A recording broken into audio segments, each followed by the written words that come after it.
Going on, everyone? By now, I'm sure most, if not all of you, have seen the video of the incident that took place at the Michigan-Wisconsin game. To summarize for those that don't know what happened or led to that incident, essentially this all stemmed from a timeout call when the game was essentially over.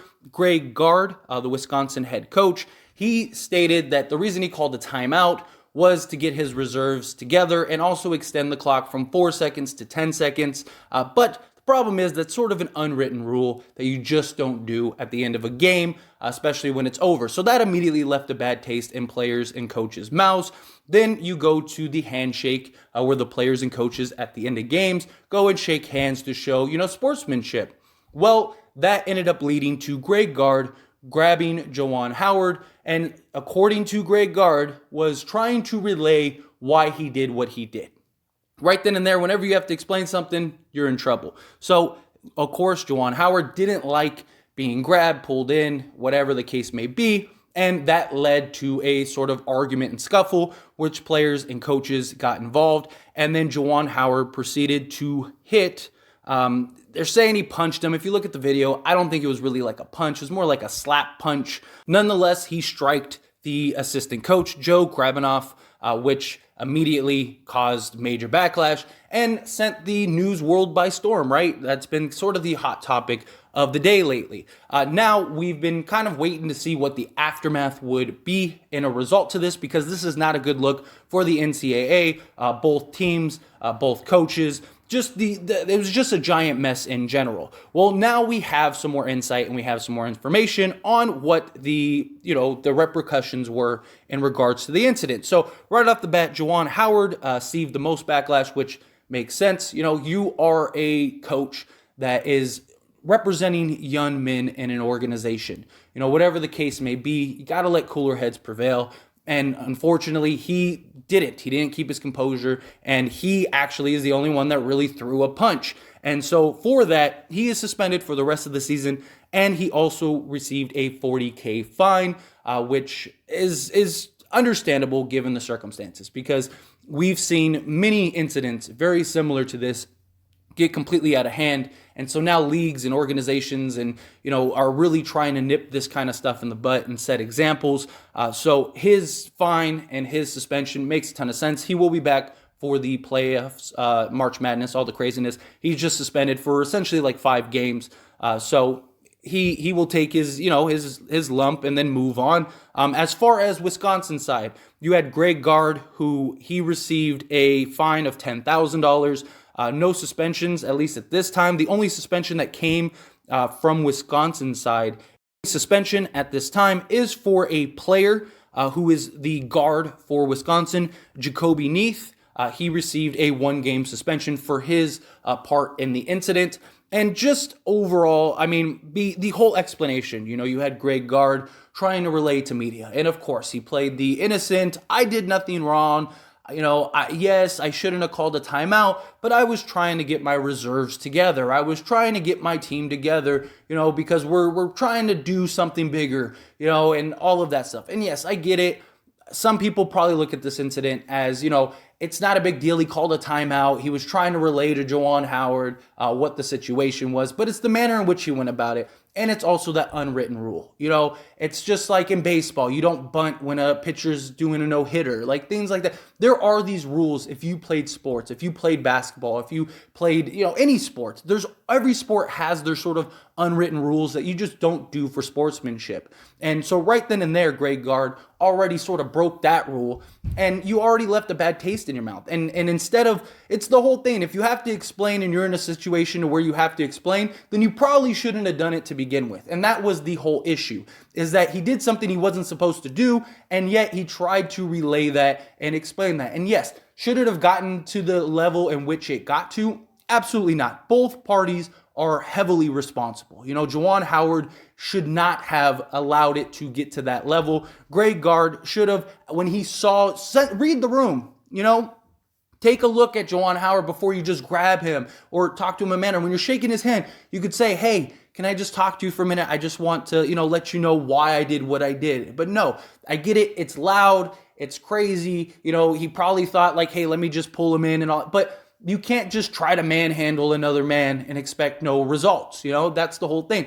But in the same breath, these are college coaches, and both parties handled this extremely poorly, because it's not that you're just men and, the men code and stuff like that. You're representing generations of children that are coming up and learning from you. You're the example. You're the one that sets the tone. You're the one that these kids look at for guidance and leadership. And as a result, you failed them. You tried to, you should have de-escalated the situation. And I get it. Juwan Howard, even he would say, well, I'm from the south side of Chicago. And you're not there anymore. You're being paid millions of dollars to be a coach at a pristine college. You played in the NBA for years. You've made more money than people will ever see in their life. You're not that guy from south side of Chicago walking around, trying to be tough. Like, you don't need to be. And you're, again, leadership and example. And yes, he has responded and he has apologized. He has said the same essential thing that I've just said. Hey, I shouldn't have done that. I should have let cooler heads prevail. I messed up. I'm sorry for that. And he even apologized to Joe for hitting him and stuff. But it should never have gotten to that point. You as a coach. And I get it. Emotions are high. Crazy. I played basketball. I played football. I played sports. I done that. I've been there. I know what it's like. I've been in situations where parents and coaches are worse than the kids, right? And, they're the ones trying to fight and it's ridiculous and it's unnecessary, especially at this level. You're talking D1, you're talking kids that are going to the league, and you, being the coach, are jeopardizing their chances at that because they're going to go and defend you because you're their coach. You're their leader. You're, in many cases, the father figure to a lot of these children. And so when you are the one that is essentially spearheading an incident to this magnitude, these children are affected. They're going to back you up. They're going to defend it. It's a brotherhood. It's, this is a family. This isn't just some guys, randomly fighting and you're just like, oh, that's strange. No, you go to war for those people. Those are the people you see in the locker room. Those are the people that stand by you through everything, that know all of your secrets, that know all of your feelings and emotions. And it's a family. It's a bond. If you've ever played sports, you know exactly what I'm talking about. And as the leader of that family, you have a responsibility to be better. You have a responsibility to live to a higher standard, to put yourself higher than others around you. And that just didn't get done from both sides. And, Greg Gard, he's of course playing the innocent victim. You're not an innocent victim here.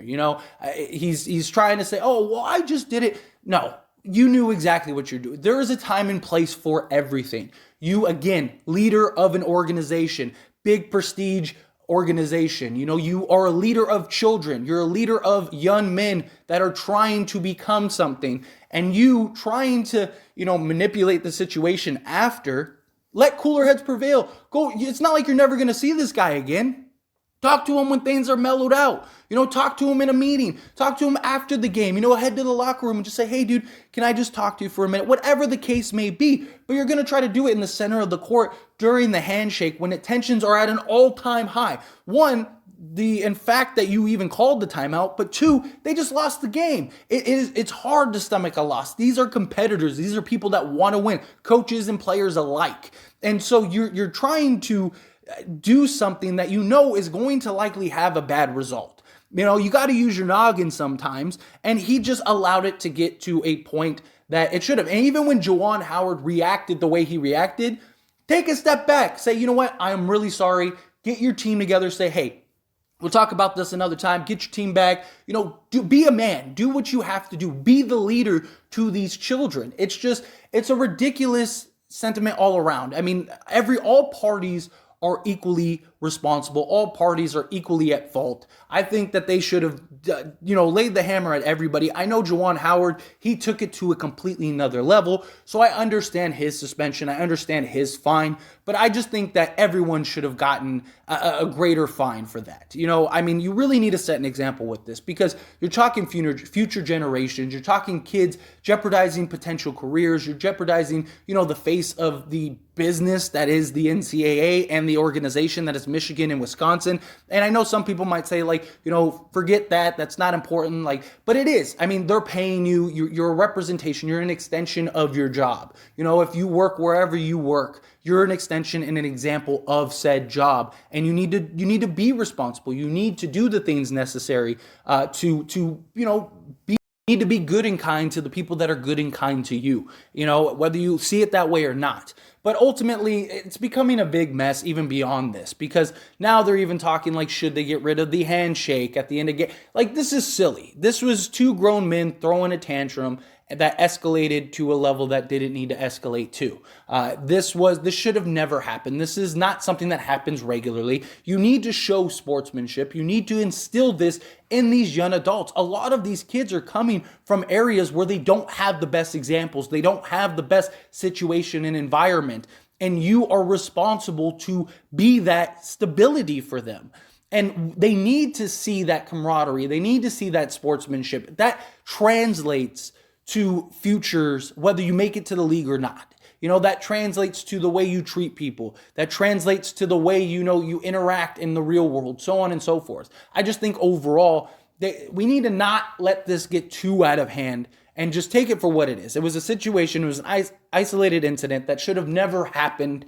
Punish the people at fault, punish the people that need to be punished, and move on. We don't need to get extreme and get crazy and over the top. Juwan Howard should have, taken a step back, especially if he was at that point, or told the guy, hey, now's not the time, talk to me about it later. Whatever the case may be, he definitely never should have thrown that punch. That is for sure. And that, I can't argue that. I mean, I understand Juwan's standpoint. I understand why he got upset. And, for that, I don't fault him for that high tense situation, but the way he handled it and the way that it escalated through his actions, that I can't stick up for him for, and as same thing for Greg, Greg Gard, he was the exact same. He was the antagonist. He was the instigator. He allowed this situation to get worse than it was. You called the timeout, you did whatever you did, live with it, move on, shake hands, move on, live to fight another day. You won the game. Like, if he's upset, who cares? Let him be upset. If the team's upset, who cares? We'll see you in the tournament, whatever the case may be. But no, he had to, in that moment, say what he wanted to say because of entitlement and because he felt like he needed to get that point across. And then afterwards tried to play the nice guy. I don't understand why this, like, relax. You know exactly what happened. You know exactly what you're trying to do. Even if that's really what you were trying to do. Guess what?